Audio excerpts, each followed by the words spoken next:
Unsolved mysteries, huh? They really get us thinking, don't they? Especially when we're talking about violent crimes, like who did it and why. And today we're going deep into a case from 1976 that had San Mateo County, California, on edge, the Gypsy Hill Killings. 5 young women, their lives cut short, and for years, nobody knew who was responsible. It's a case that really shows how forensic science has changed over time. We're going to look at what happened, but also how the investigation was held back by the technology they had back then. Right, like what could they actually do back then? So let's set the scene. Early 1976, San Mateo County, word starts spreading about these seemingly random murders. People are getting scared. Can you tell us about the first few victims and what made investigators think these cases might be connected? The first victim was Veronica Cascio, 18 years old.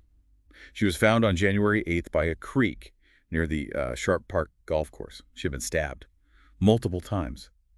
A few weeks later, a 14-year-old, Tatiana Blackwell, disappeared. She'd just been running an errand.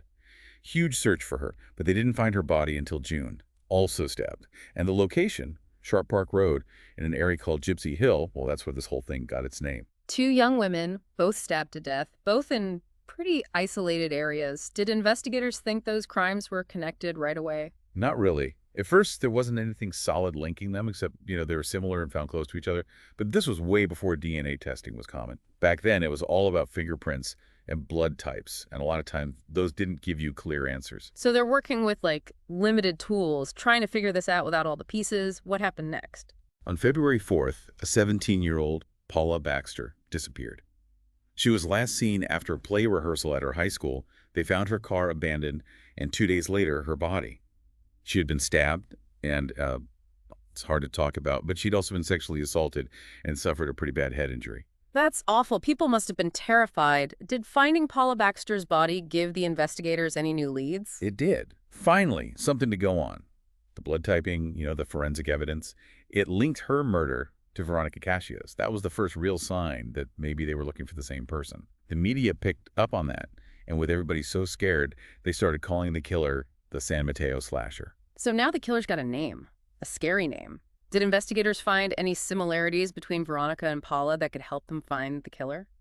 They were both young, both had brown hair, and there was talk that both had car trouble right before they disappeared. But that wasn't a lot to go on. Investigators were still struggling to get a good lead. It sounds like they were grasping at straws, anything to make sense of these random acts of violence. Were there any more victims? Sadly, yes. On April 1st, Denise Lamp, 19 years old, was found stabbed to death in a parking lot at the Serramonte Center. It was brutal, just like the others, and it made everyone sure that a serial killer was out there. You said earlier that they didn't have a lot of the tools we have now. Can you tell us more about what investigators were using back then and how that might have slowed things down? Picture this. No DNA testing. They had fingerprints, but those only helped if you already had a suspect. Blood typing could narrow things down, but not to one person. And they really had to rely on people who said they saw something, but that's not always reliable, So every piece of evidence was like a blurry picture. You could kind of see what was there, but not clearly enough to, identify anybody. That must have been so frustrating for investigators, knowing that the killer was out there, maybe planning to strike again. Yeah. And then their fears came true. The fifth victim, Carol Booth, 26 years old. Her husband reported her missing on March 15th, and they found her body in May, in a shallow grave near Colma Creek.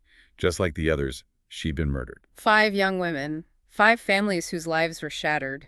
And still, no real answers. Did investigators have any theories? Any suspects? Oh, there were theories, for sure. Some thought it was somebody just passing through. Others thought he knew the victims, maybe even trusted him. There were even some people saying it was some kind of satanic cult. But without real evidence, those were just theories. So things were at a standstill, the community's terrified, and everybody's desperate for answers. What happened next? Did they ever find anything, or did the case go cold? It's hard to even imagine what that must have been like, that feeling of not knowing, of being afraid. Did they ever find any suspects, or did it just end there? Well, there was something, but it turned out to be a dead end, sadly. A woman named Kathy Woods, she was a psychiatric patient, and she confessed to a murder in Reno, Nevada. Michelle Mitchell. Wait, Michelle Mitchell? Isn't that one of the names that came up in the Gypsy Hill case? Like a possible victim? You're right. Her case had some things in common with the San Mateo murders, even though it was far away. Woods confessed, and because of her, her history of mental illness, people thought that explained it. They convicted her and she went to prison for 35 years. 35 years. That's a really long time to be in prison, especially if she didn't do it. Did they find new evidence? They did. This is where the science really comes in. In the early 2000s, they could test DNA in ways they couldn't before. Mm. So they looked at evidence from Michelle Mitchell's case, a cigarette butt, and the DNA didn't match Kathy Woods at all. What's crazy is it matched DNA from some of the San Mateo crime scenes. So Kathy Woods was innocent of that murder, and the DNA connected that case to Gypsy Hill. Wow, did that finally give them what they needed to solve it? It did. The DNA pointed to Rodney Halbauer. He had a long history of violence against women. He was already in prison in Oregon for attempted murder. It must have been a strange feeling for the investigators. They finally had a real lead, but an innocent woman had been in prison for years because of a false confession. Absolutely. That's why it's so important to keep looking at the evidence with new technology as it becomes available. If they had DNA testing in the 70s, Kathy Woods' life could have been so different. Yeah, maybe they could have stopped some of the other murders. It makes you think about how important forensics is to getting justice. Did the DNA connect Halbauer to all the Gypsy Hill murders? They could directly link him to Veronica Cascio and Paula Baxter. He was convicted for those in 2018. But for Tatiana Blackwell and Carol Booth, they don't have enough evidence to charge him, even though he's still a suspect. So even with the DNA, there are still some unanswered questions, and those families don't have closure. What about Denise Lamp's murder? Was Halbauer involved in that one? No, her case was different. The DNA linked her murder to another man, Leon Melvin Seymour, and he was convicted. So it wasn't just one serial killer, it was more than one, in the same area, around the same time. That must have made things even more complicated. Definitely. Imagine trying to figure all that out back then without DNA. It's pretty amazing they were able to get some justice for the victims and their families. It's incredible how much forensics has changed how we look at these cases. Something that was a total mystery now has some answers because of DNA. That's what makes this case so interesting. It's not just about the terrible things that happen, but also about how we've gotten better at finding the truth and holding people accountable. It's a whole different world from just fingerprints and what people remember seeing. And speaking of what people remember seeing, Kathy Woods' false confession, that's a scary example of how someone, especially someone who's vulnerable, could be pushed into admitting to something they didn't do. It's true. It shows how easy it is for the wrong person to be punished. And it makes you think about how the police questioned people back then and how we treat people with mental illness in the legal system and whether it's okay to use confessions that might have been forced. I wonder what led to her being convicted. Was it just because of her mental health, or were there other things going on? Yeah, it's really sad to think about. How could anyone, especially someone struggling like that, stand up for themselves? Especially, dealing with the police and the courts. What else besides her mental health do you think contributed to her conviction? Well, back then, mental illness wasn't really understood the way it is now. Woods had schizophrenia, and people believed her confession even though it turned out to be false. She knew things that only the killer would know, but now they think she was probably told those things during questioning.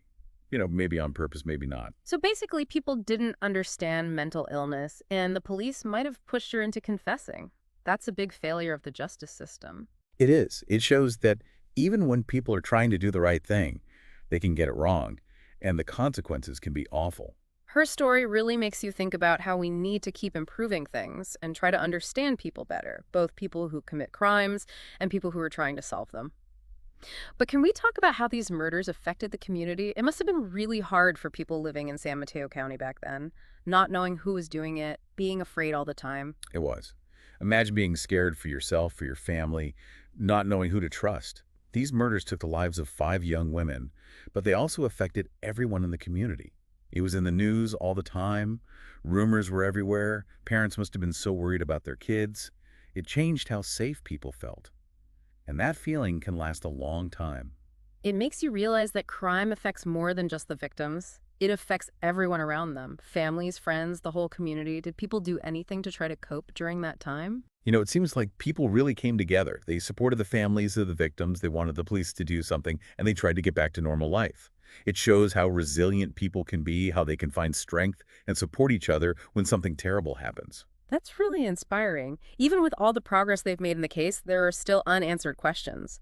They never charged Halbauer with the deaths of Tatiana Blackwell and Carol Booth. Why is it so hard to close those cases? even with DNA testing. Sometimes, even with DNA, you don't have enough to actually take someone to court. People who saw things might be gone, memories get fuzzy over time, and evidence can disappear or get ruined. It's frustrating for everyone, especially the families who just want answers and closure. So sometimes you can't get justice, even with all the tools we have now. That's a tough thing to think about. But this deep dive into the Gypsy Hill killings has been fascinating. We've talked about how forensic science has changed, how complicated people are, and how these crimes affected a whole community.